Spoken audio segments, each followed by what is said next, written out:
Hello, everyone. I am Dan Stapleton. I am here with Justin Davis, the Hello. reviewer of Deus Ex: The Fall. That's right. This is Deus Ex: The Fall. This is out today on, well, maybe not today, depending on when you're watching this. Deus Ex: The Fall is live on the App Store. It's coming to Android soon. We're playing on an iPad 4, but it's on, older devices and iPhones as well. And Justin, you like this game quite a bit. You gave it an 8.2.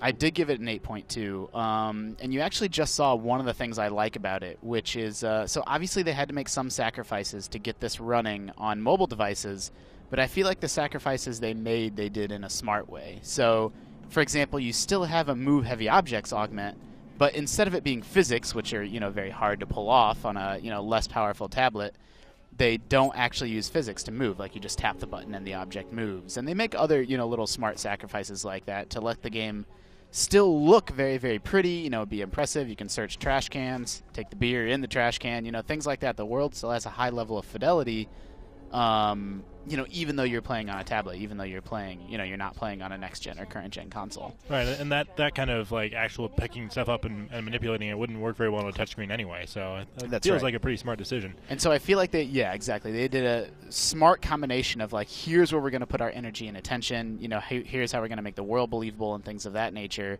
and here's where we're not going to spend our time. And it actually looks, pretty good. I think it looks better than the original Deus Ex.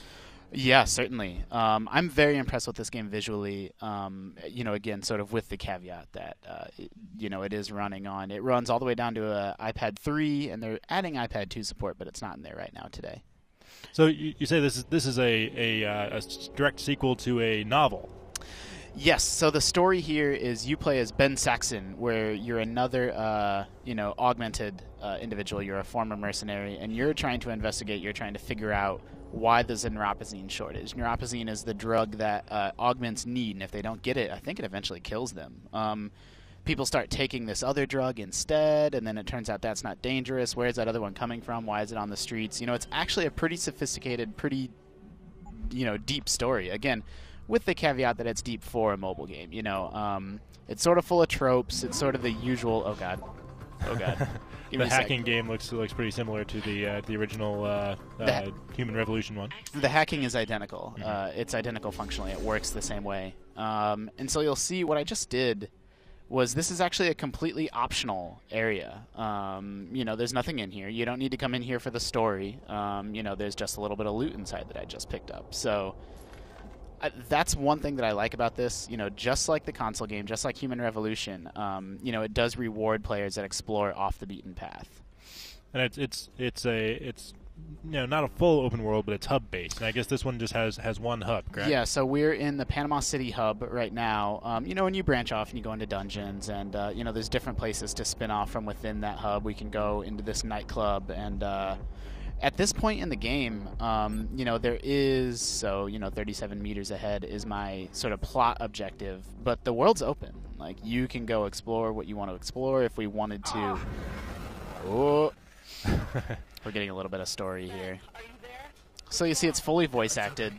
It's okay, it's just a dizzy spell. I'm fine. For the most part, I find the voice acting to be pretty good. There's some, accents that are a little bit iffy, I guess, and we'll see if we can find, some somebody in the slums that maybe has a little bit of a questionable voice acting. But for the most part, it's strong. Presentation is strong, I think. And I think the biggest objection you raised to it, and the thing that kept this from really blowing the lid off your score, was that the combat is not up to your expectations. Yeah, I mean, this wasn't a huge problem for me because I play Deus Ex stealthy anyway, and I think most gamers do. It was always nice to have the option to go in guns blazing, but I think for the most part, most players probably apted to, hack turrets or sneak around people who play that way. In fact, there's an achievement for not killing anyone. But if you did want to go in guns blazing, this is not going to be the game for you. It's pretty awkward. Let's see if I can get in a fight. You ain't welcome here. All right, I'm not welcome here. Oh. This is what I do to people who don't welcome me. Yeah, exactly. So we'll take his pistol. Let's equip the pistol, and then we'll see what's what here. Actually, let's equip the combat rifle. How about that? You're hard on a Walmart greeter, aren't you? He's like the Walmart greeter of drug dealers. So, okay, so now I've aggroed these guys, and first of all, I can instantly just run away. Like, they're not. I'm you know, they're never going to kill me from over here. They're not going to follow me. They don't really ever leave their space. So you can just walk away, and they're going to be cool. Yep, I'm just going to walk away, and they're, oh, no, this guy is following me. But for the most part, they're not very aggressive. You know, I never had any experience, especially in dungeons. You can usually just kind of run one room away, and then, you know, they'll leave you alone. Like, I think I just lost these guys just by, or I pretty much lost these guys just by doing this. It's a little bit awkward. You can double tap on pieces of cover to, like, move into cover. Let's see if I can take cover over here, maybe. Oh, I did die. It's just, we'll do a little bit better illustration of this in a moment once we load. But just generally speaking, I don't have any problem with the touch controls. There's a couple different control methods, and they both work well. But in combat, they're both just a little bit too slow, a little bit too cumbersome. So I'm moving my left thumb to move and my right thumb to look, you know, sort of dual analog controls. But you can also just tap to move. And you can tap, like if I tap here, then I can take cover on that wall. And then when I'm within cover, let's take cover on the phone booth, then you can aim. And so, like, there's nothing, like, sort of offensive about that or, oh, that's such a terrible control scheme. But it's just, it's the one time that I really miss having a controller. Like, if I tap this guy, I can, oh, I wanted to equip the... Yeah, it's a little imprecise, isn't it? Yeah, well, part of that's my weapon as well. But just generally speaking, you know, I don't know. And now when I need to get away, like, I sometimes get stuck to cover and it's hard to get away. We're not experiencing any of the AI bugs that I've seen, but I've seen AI just stand there and let me shoot them. Like, look at these guys. There we go, yeah. Like, they're just not moving. Like, he's just hanging out. I guess maybe they still think you're over there. Yeah, they do. Yeah, they do. But I don't know. It's just the one area where when I'm playing this, I'm like, wow, this feels a lot like Human Revolution. This is really impressive. And the combat is the one area where I feel like it's a little bit deficient. You do still have takedowns. Let's see if I can take somebody down without... Wah! So it's the same sort of scripted takedown animations. You still have the same... Once we load here, I'll show some of your upgrades. Mm-hmm. Yeah, and part of the whole idea is you're a cyborg. You can get better strength, better speed, better stealth. Yep, that's exactly right. The augments are very, very similar to how they are in Human Revolution. The whole game is obviously very highly inspired by Human Revolution. This isn't like a different take on Deus Ex. You know, the upgrades are largely the same. I upgraded my hacking because that's something that's important to me. You know, you can punch through walls. You can unlock, you know, cloak that lasts for, you know, different amounts of time. You can upgrade your batteries. In this game, you can upgrade more than one of your energy bars. Mm-hmm. That was a big complaint people had about Human Revolution. And it made sense from a gameplay balance perspective, but it did frustrate people. Man, I think it's just impressive how dense this world is. Like all the billboards and everything that you can see sort of...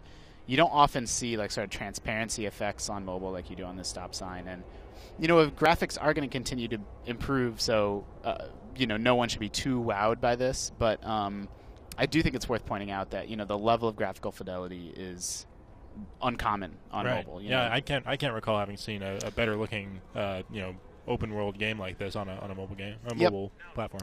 And the reason that's notable is not just because graphics, because again, you know, there's going to be lots of mobile games that have graphics like this, but it does aid in the sort of fidelity of the world. You know, you can talk to these NPCs and everything they have to say is voiced. You know, that adds more background to the world. It sort of makes the story more intriguing. If you're willing to dive deeper, you can read the ebooks and uncover more of the story. It makes it feel like an actual place. Exactly. And, you know, so there's things like these news reports going on in the background that are going to tell you more about the world.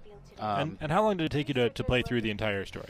It took me about 5 hours, and I would say, you know, that wasn't rushing or going slow. You know, I didn't get the achievement for doing all the side quests, for example, but I did all the ones I came across, and, you know, I hacked into this guy's back office to sort of see what was what. Like the console game... Oh, he's sleeping with his little augmented arm. Like the console game, there's usually more than one way to do anything. Like if you're not a hacker or don't want to play the hacking minigame, there's usually another way to get in somewhere. You know, it's non-linear in that way. Convenient man-sized vents. Yeah, exactly. Convenient man-sized vents. I upgraded my to unlock sort of the psychological profile of people. You know, that tells you how you should deal with them in order to get what you want. So this guy's going to tell us about the alternative to neuropozyne, and everything starts off all fine. Oh, there's this drug we can take instead, but then it turns out that drug is killing people. And I enjoyed the story, even though it doesn't really break new ground. You know, it's the same. There's some shadowy organization secretly pulling the strings. You know, there's nothing here we haven't seen before, but it's well executed. The twists and turns, you know, had some things that I didn't necessarily see coming. I don't want to get into spoiler territory, so, you know, I don't really want to say too much more than that. The new drug is actually a Pez dispenser. Exactly. You know, and then they're giving us the option of, like, you know, you do have some options about how you want to tackle things. Yeah, I was impressed with this game from top to bottom. You know, the biggest praise that I can sort of lay on it is that, you know, even though it has awkward combat, once I started playing, I didn't really want to stop playing. I wanted to just keep going all the way through to the end. So not a good shooter, but a great stealth game and a great story, or a good story at least. Yeah, I mean, I would say, you know, the story is definitely worth experiencing. You can't see some of the character models are not super great. Maybe she's supposed to look like that. I hope not. That's an augmentation. Yeah, she's got the alien face augmentation. She's like a cat person or something. So then she just gave us like a totally, you know, optional side quest, and so, you know, I like that the game is wide open in that way. Yeah, I would say if you are looking for a combat game, you know, there's better shooters on the App Store, but I don't know that I've experienced, you know, worlds that have this level of fidelity and detail, you know, stories that are this detailed, you know, or you just have sort of the freedom and options in a mobile game. You know, that's something that's really uncommon or almost unheard of.